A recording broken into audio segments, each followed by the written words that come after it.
Why would you look outside yourself when you have all of the world inside?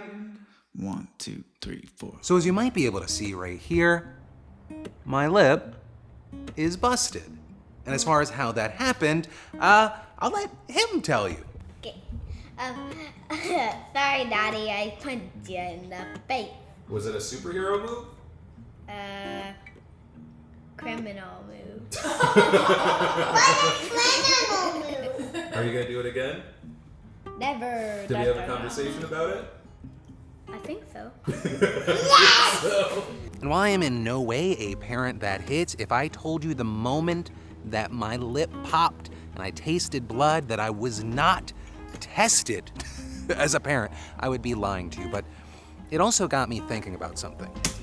You know, it got me thinking about when I was a kid, and I've talked about it a long time ago, but when I was a kid, my mom would hit me, and it didn't make me a better kid. It didn't make me more polite. It didn't turn me into the man I am today. The only thing it was effective in doing was making me feel unloved, making me feel disliked, making it feel like my existence was a detriment to someone else's, that I was an inconvenience. It really hurt our ability to have any sort of meaningful relationship for years. I'm talking decades. And I would try and talk to her about it, and she would gaslight me or make me feel guilty and say like, oh, because I was such a bad mother. A thing that I think a lot of people deal with when they talk to their parents about issues. In fact, it got to a point where I said, you know what? I don't want to hold this grudge. I'm just gonna try and act like it's a thing that didn't happen.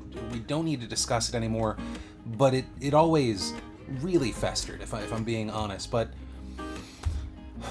this year, something horrible happened, and then something amazing happened. The horrible is that my mom, she's a nurse. She got COVID-19 this year. It was bad. She was in the hospital. She also had pneumonia. There was a moment where we thought she was going to die. She started talking about her will. There were days where it got bad, it got scary, but she got out of the hospital, and then she slowly, it took her a long time. She got better and better, and she seems completely back to good. And then unprompted, right? It wasn't this deathbed sort of scenario. Unprompted, a week ago, she apologized. She owned up to any and all behavior and did it in a way that it wasn't about her unloading, and it was more about, I think, for me, and an actual growth and learning. And maybe I think it's partly because there's been so much time that she's able to separate herself from the person she was. And I mean, even the fact that she's a nurse, I think, has been a big part of her evolution. And it was so meaningful to me. And I didn't even tell her how big of a deal that was until a few days later, because I almost didn't want it to be a thing.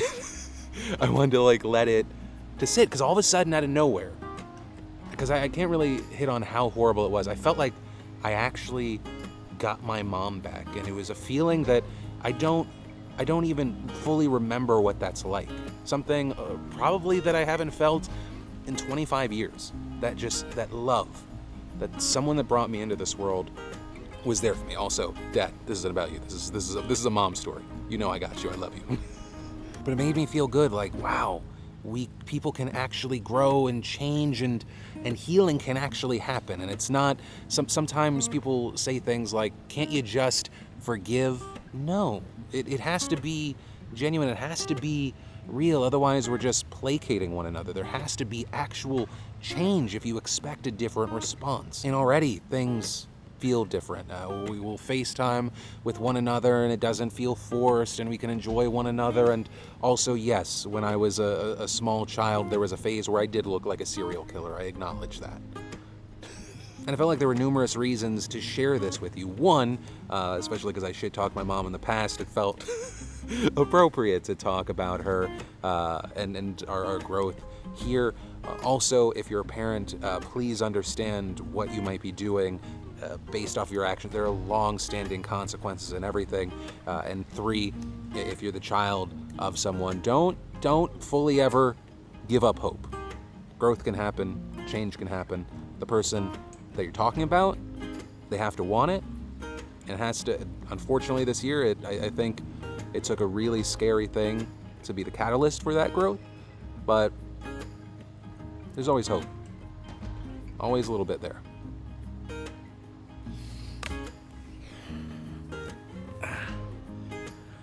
My foot's asleep. Say, why would you look outside yourself when you have all of the world Why inside? would you look outside yourself